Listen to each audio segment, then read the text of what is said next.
Hello বন্ধুরা, তোমরা যারা বর্ধমান বিশ্ববিদ্যালয়ের অধীনস্থ কলেজে পড়ছো এবং 2025 সালে ফার্স্ট সেমিস্টারে এক্সাম দিতে চলেছো, আজকের ভিডিওটি তাদের জন্য। আজকের ভিডিওতে আমরা ফার্স্ট সেমিস্টার বাংলা মেজর পেপারের সাজেশন নিয়ে আলোচনা করছি। তোমরা সম্পূর্ণ ভিডিওটি দেখতে থাকো। তোমাদের ফার্স্ট সেমিস্টার বাংলা মেজর পেপারের সিলেবাসে 4টি একক রয়েছে।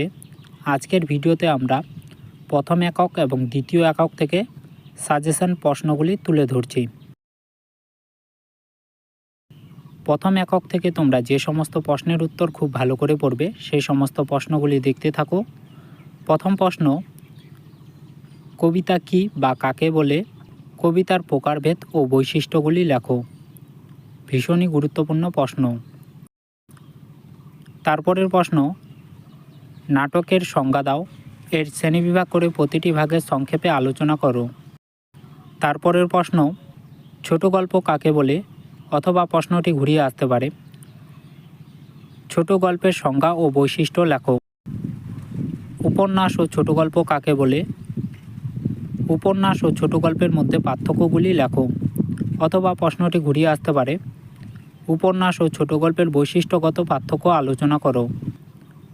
অথবা উপন্যাস ও ছোট গল্পের সংজ্ঞা উল্লেখ করে তাদের মধ্যে বৈশিষ্ট্যগুলি আলোচনা করো।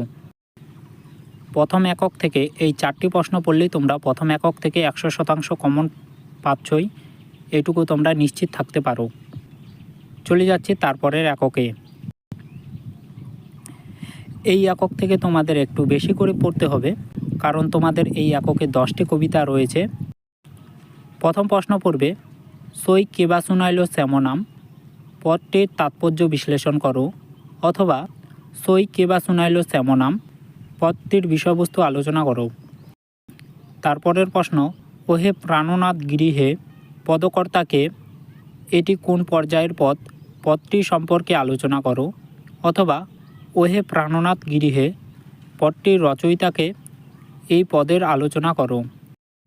তারপরের প্রশ্ন, মধুসূদন দত্তের কবি কবিতাটির অন্তর্নিহিত তাৎপর্য ব্যাখ্যা করো।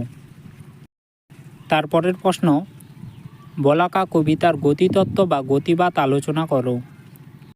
তারপরের প্রশ্ন, ঝর্ণা কবিতায় কবির যে প্রকৃতি প্রীতির পরিচয় পাওয়া যায় তা আলোচনা করো। অথবা ঝর্ণা কবিতায় কবির যে প্রেমের চিত্র এনেছেন তা আলোচনা করো।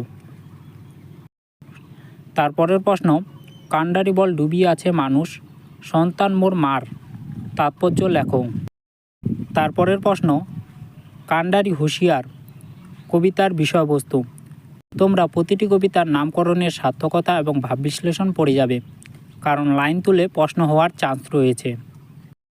তারপরের প্রশ্ন, আবার আসি ফিরে ধানসিঁড়িটির তীরে, কবি কোথায় এবং কেন ফিরে আসার কথা বলেছেন?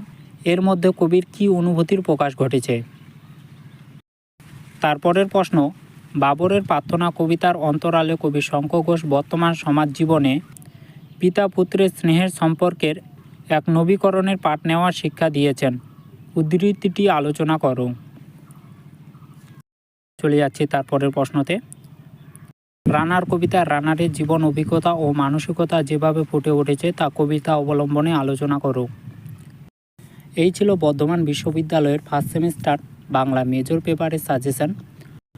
পরবর্তী ভিডিওতে আমরা একক 3 এবং একক 4-এর সাজেশন প্রশ্ন নিয়ে আসব। তোমরা তার জন্য চ্যানেলটিকে সাবস্ক্রাইব করে পাশে থাকা নোটিফিকেশনটি অন করে রাখো।